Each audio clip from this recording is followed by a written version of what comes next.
Mga chong, may problema ka ba sa Gcash mo? Tara, may pakikilala ko sa inyo. How to trade the GGIFs to Gcash. Ayun, mga chong. Eto, tara, samahan nyo. Pakilala ko sa inyo ang aking kaibigan.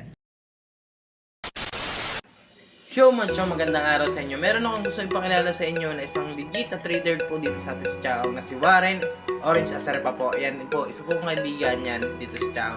At kung may problema po kayo sa Gcash, Paymaya, or Shopee ng mga hindi po kayo verified, yung mga kailangan nyo po ng load, kaya pong gawan niya ng aking kaibigan. At narito po yung kanyang page. At ito naman po yung kanyang number. Ayan. Ayan mga chong, pwede nyo po siya diyang kontakin, tawagan. Message nyo po lang siya kung may problema kayo sa mga nabanggit ko. At ito naman po yung kanyang mga serbisyo.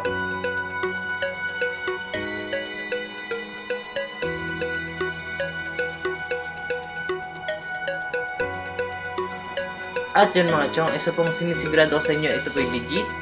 At pwede nyo rin po siya i-background check. Pwede po kayo magtanong sa kanya kung ano mga problema nyo sa Gcash, ganun po. At kung may laman yung Gcash hindi nyo makuha, pwede po kayo niyang tulungan. Kung may problema talaga kayo sa mga Shopee, pwede po din kayo tulungan ng aking kaibigan. At ito po yung kanyang mga prueba.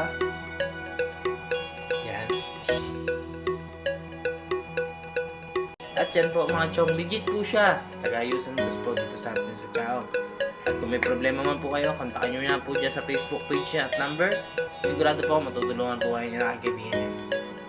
At yun mga chong, maraming salamat po sa inyo hanggang sa muli po. At huwag niyo po kakalimutan na i-follow po ako. Ayan, maraming salamat po sa inyo sa inyong pag-support. Thank you.